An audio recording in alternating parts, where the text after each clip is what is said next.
नमस्कार दोस्तों, कैसे हैं आप सब। आई होप आप सब अच्छे होंगे। तो गाइस, आज की वीडियो में हम बात करेंगे एक फार्मास्यूटिकल कंपनी के बारे में जो कि काफ़ी ज़्यादा हमारे को प्रेशर में नज़र आ रही है। बीते हुए 6 महीने की बात करूं और बीते हुए 1 साल की बात करूं तो लगभग 24-25% के पास हमारे को करेक्शन देखने को मिल चुकी है। जी हाँ, मैं बात कर रहा हूँ बायोकॉन, एक ग्लोबल फार्मास्यूटिकल एंटरप्राइज के बारे में। तो चलिए स्टार्ट करते हैं। सबसे पहले कंपनी के बारे में थोड़ी सी चर्चा कर लेते हैं। तो रेवेन्यू की बात करें तो $1.1 बिलियन का रेवेन्यू है। नियरली 1300 पेटेंट्स हैं। 120 प्लस कंट्रीज में इनकी प्रेजेंस है। नियरली 15,000 एम्प्लॉयज हैं। ठीक है जी।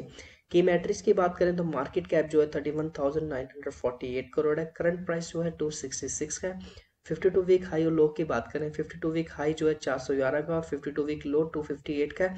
यहाँ पे मैं बताना चाहूंगा, स्टॉक जो है 52 वीक लो के पास जुड़ता हुआ नजर आ रहा है। स्टॉक का पी की बात करें 49.2 है, जो कि थोड़ा हाई है।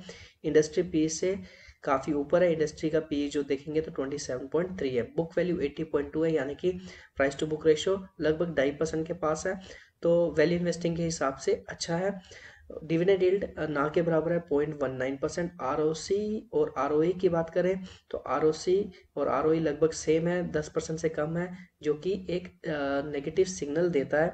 वहीं अगर आप बात करें प्रॉफिट ग्रोथ की, रिटर्न ऑन इक्विटी की, तो आप यहाँ पे देखेंगे प्रॉफिट ग्रोथ जो है नेगेटिव है। रिटर्न ऑन ओवर 1 ईयर की बात करें तो -24.7, यानी कि 24% के पास स्टॉक में हमारे को करेक्शन देखने को मिली है। ठीक है जी। अब बात कर लेते हैं शेयर होल्डिंग पैटर्न की। तो टोटल प्रमोटर होल्डिंग जो है 60.64 है, सबसे ज्यादा टोटल प्रमोटर होल्डिंग है। उसके बाद म्यूचुअल फंड की होल्डिंग की बात करें तो 3.21% है। उसके बाद डीआईएस की बात करें तो 4.55%, एफआईएस की 15.79%। रिटेल निवेशक के पास भी 15% के पास माल है। ठीक है जी। वहीं अगर आप लास्ट 6 मंथ्स की बात करें, प्रमोटर होल्डिंग हो या फिर रिटेल निवेशक की होल्डिंग हो या फिर फॉरेन इंस्टीट्यूशन की होल्डिंग हो, लगभग हमारे को इसमें कांस्टेंट रही है। इसमें हमारे को कोई भी अप एंड डाउन देखने को नहीं मिला है। और यहाँ पे एक अच्छी चीज है कि लो प्लेस्ड प्रमोटर होल्डिंग है, तो जो कि एक अच्छी चीज है। तो शेयर होल्डिंग पैटर्न में हमारे को ज्यादा कुछ ऊपर नीचे देखने को नहीं मिला है, जिससे स्टॉक में हमारे को इम्पैक्ट देखने को मिले। वहीं चलते हैं पेयर कंपैरिजन पे। तो पेयर कंपैरिजन में देखेंगे Sun Pharma, Cipla, Doctor Reddy, Torrent Pharma, Zydus, ये कुछ मेन पेयर्स हैं। और इसमें सबसे अगर अच्छा देखेंगे मार्केट कैप वाइज तो सन फार्मा टॉप पे है। यहाँ पे मैं एक चीज हाईलाइट करना चाहूंगा, अगर डेट देखेंगे तो डेट सबसे ज्यादा किस में है, बायोकॉन में। ठीक है जी। अगर आप यहाँ पे देखेंगे तो डेट वाइज बायोकॉन थोड़ा ज्यादा है, तो ये चीज ध्यान में रखिएगा। अब चलते हैं फाइनेंस की तरफ। तो टोटल रेवेन्यू में हमारे को इजाफा देखने को मिला है, नो डाउट। ठीक है जी। इब्टा में भी हमारे को इजाफा देखने को मिला है। प्रॉफिट बिफोर टैक्स में हमारे को गिरावट देखने को मिली है। ठीक है जी। तो ये एक कारण यहाँ पे हमारे को नजर आ रहा है। ठीक है जी। वहीं अगर इनकम स्टेटमेंट की बात करें तो lower than industry revenue growth. अगर मैं लास्ट 5 साल की बात करूं, इंडस्ट्री जो एवरेज ग्रोथ रेट है से ग्रो हुई है वो हुई है 18% के पास। बायोकॉन रफली 15.6% के पास।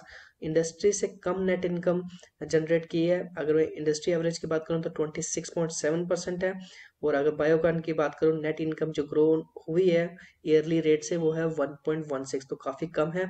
और इनके मार्केट शेयर में भी हमारे को कमी देखने को मिली है। लास्ट 5 साल की बात करूं तो लगभग 10% की इसमें हमारे को गिरावट देखने को मिली है, तो मार्केट शेयर भी कम हुआ है। वहीं अगर टोटल रेवेन्यू क्वार्टर वाइज देखेंगे तो ये क्वार्टर में हमारे को डेफिनेटली जो रेवेन्यू जो बीता हुआ क्वार्टर था, लेटेस्ट क्वार्टर था, उसमें हमारे को रेवेन्यू में इजाफा देखने को मिला, नो डाउट। ऑपरेटिंग प्रॉफिट में भी हमारे को क्वार्टर ऑन क्वार्टर बेसिस में इजाफा देखने को मिला है। और ईयर ऑन ईयर बेसिस में भी हमारे को इजाफा देखने को मिला है। वहीं प्रॉफिट बिफोर टैक्स की बात करूं, ईयर ऑन ईयर बेसिस में लगभग सेम है। क्वार्टर ऑन क्वार्टर बेसिस में हम मामूली सी इसमें बढ़त देखने को मिली है। बट मेन चीज जो है नेट प्रॉफिट, अगर आप यहाँ पे देखेंगे, यहाँ पे मैं हाईलाइट कर देता हूँ, तो आप यहाँ पे देख सकते हैं जो नेट प्रॉफिट है 46.9 करोड़। अगर क्वार्टर ऑन क्वार्टर बेसिस में देखते हैं या ईयर ऑन ईयर बेसिस में देखते हैं, इसमें काफी हमारे को गिरावट देखने को मिली है। ठीक है जी। इसकी वजह से हमारे को इसमें ज़्यादा कुछ भी रिकवरी देखने को स्टॉक में नहीं मिली है। हालांकि नतीजे डिसेंट बोलूंगा, इतने ज़्यादा खराब नहीं थे, बट नेट प्रॉफिट की बात करें तो उसमें हमारे को कमी देखने को मिली है इस क्वार्टर में। वहीं कुछ नेगेटिव, जैसे मैंने आपको बता दिया, क्वार्टर के नेट प्रॉफिट में हमारे को गिरावट देखने को मिली है ईयर ऑन ईयर बेसिस में। वहीं रिटर्न ऑन इक्विटी भी नेगेटिव में इसलिए डाला क्योंकि 10% से कम है return on equity. Annual net profit में भी हमारे को गिरावट देखने को मिली है, तो कुछ नेगेटिव है ठीक है जी।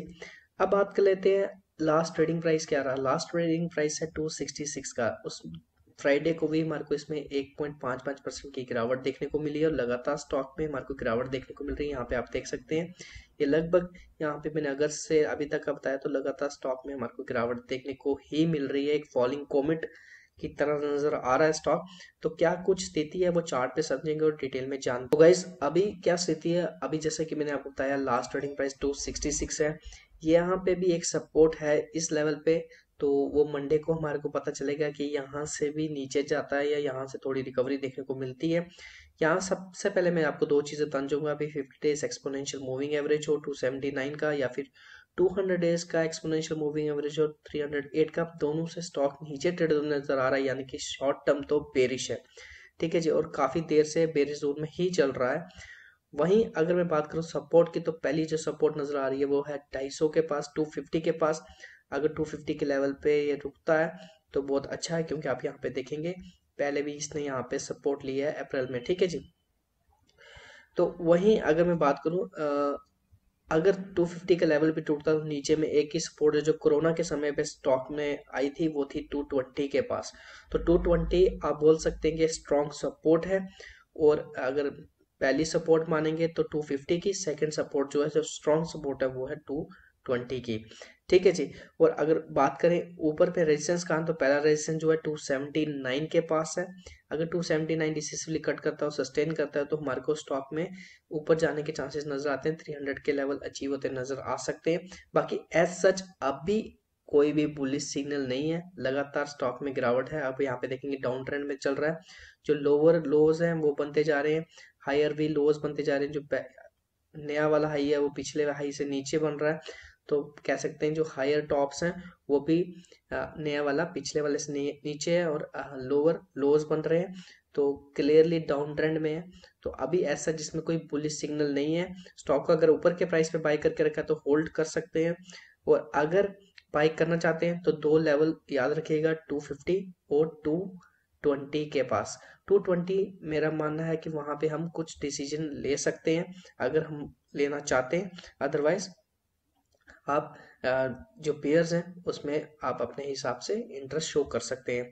वहीं अगर न्यूज़ की बात करूं तो कुछ खासी न्यूज़ नहीं है बायोकॉन के रिलेटेड जिससे हमारे को स्टॉक के प्राइस में फ्लक्चुएशन देखने को मिली है। एक ही न्यूज़ है, ये 2 दिन पुरानी न्यूज़ है। Biocon started new clinical study to evaluate efficiency of itolizumab having obtained approval from the drug controller general of India. पर खासा कुछ इसका इम्पैक्ट हमारे को स्टॉक के प्राइस में देखने को नहीं मिला है। तो आई होप आपको वीडियो अच्छी लगी होगी। अगर मेरा काम अच्छा लगा तो लाइक कीजिएगा, शेयर कीजिएगा और चैनल के सपोर्ट के लिए सब्सक्राइब कर दें। Till then good bye, see you next time in the next video.